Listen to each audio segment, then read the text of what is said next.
A sign that I made for some friends of my sons. They took the handwriting from their mom and dad, and then they wanted this etched on a piece of paper, so I turned it into a vectors by taking a picture of it and doing some doctoring on it, and then imported that into Aspire. And from then, I was going to create. This was the pattern that they sent me to look at to come up with.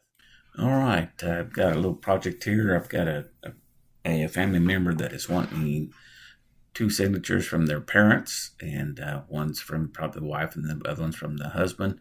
And they both say "I love you," and this is in their handwriting. Basically, they sent me a picture of the text just on a cell phone. Just took a picture on it on a white paper, and then I took this and I converted it into vectors. And there's basically the text. I did have to doctor it just a little bit to fill in some of the real light stuff so that it would trace good. And then when I did the layer, when I did the scanning of the text, then I turned it into, of course, the vectors. Anyway, here's my two file paths, and this is the first laser cut.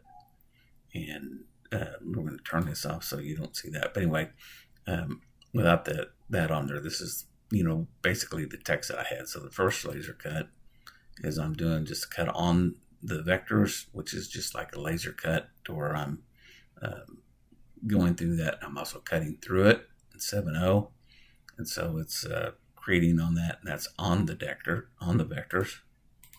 And then the second one here is an etch. And I'm basically just etching, 20. I did put on a hatch so that it would kind of carve that out. This took me almost 30 minutes to hatch this out.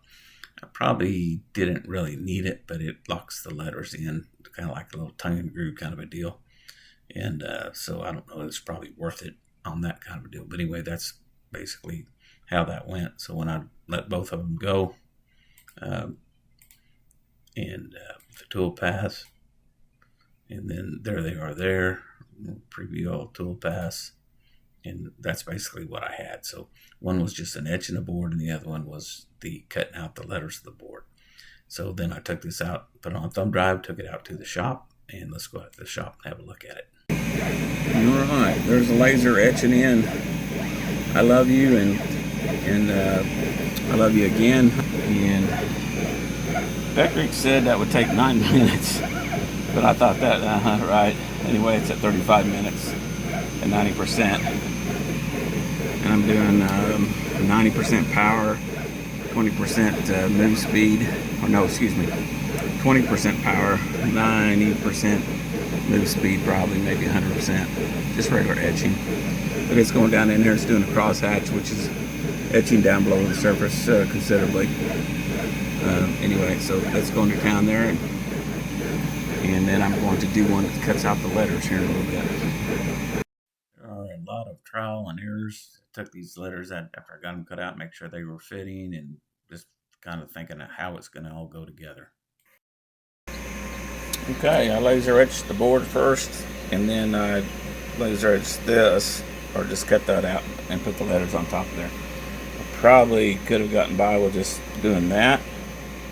That's laser etched on there just so that if a person wanted to put a little glue on there, it would probably help with alignment.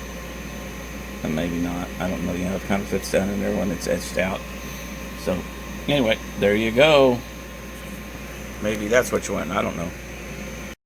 Right, when you're designing this and you're getting people's ideas of what they want, sometimes you don't really have a clue what they want. So I set some scale to kind of get some size things going on. And then just different things, look at the shadows, and so that's how what's happening. All right. I took that file and I went out and this is the one that's got the cutout. Well, they're both cutouts. This is the one of the fonts, and then this is the other one. It's a little bit bigger than the other one, so it's kind of like that. I just used 2 pieces of scrap material, and I put them out there, and then I cut the letters out.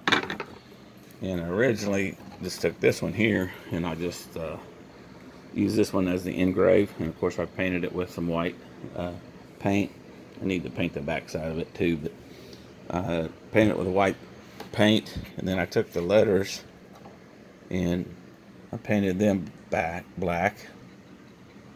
So there's right here. We'll put them back in. That kind of gives you a nice way of putting them on there, where you can kind of get them lined up. And as you can kind of see there, they're kind of easy to fit that way. And this is again their handwriting, and they wanted the text, you know, about this size. So this is kind of what we're doing. And then I just painted the letters, and that'll give me the grid for gluing them in there. So, you know, basically that's their I could probably just have etched that with just a border etch and went around there and did it that way. But I painted these black, and I'm going to glue them on there. And then I made these trim boards. They're just some pine that I had from another project, and I'm going to, you know, basically take the pieces and put them on here like that. One goes across the top, and this is, I'm modeling this after another one that they had that they wanted to be similar with. So all I've got to do is glue these things back together and put the trim on it, and there we go. So we'll have this right here, and yeah, so that's the little project that's kind of going together. And of course there's a lot of little things that go to it, and I'll glue those on there and get that done. So here we go. Okay, I used some Instabond, which I really like. This glue is probably the best CA glue I've ever used. And anyway, so I just spread some out in a little bit of gooping, and I've glued all these letters by just kind of running them in on the bottom and put them on there. And you know, wasn't sure if I really liked the etching, but you know what, the etching made them just kind of lock in, so I think we're good there. I'll probably put a clear coat of lacquer over this to kind of give it a shiny, because I got a little bit of a shiny deal on that. So I'm going to go ahead and put a clear coat of lacquer over that, and trim boards when I get them, put them on, and hopefully everything will go good.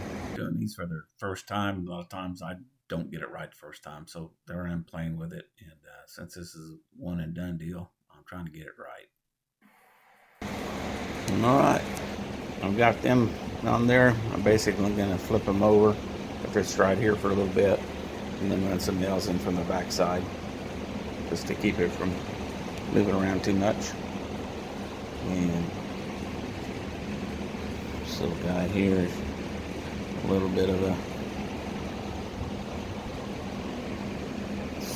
slippery on me right here. Oh well, such is life. Okay, there we go. Run the air nailer or the pin nailer on the back side, and we'll be done with this project. All right, there it is.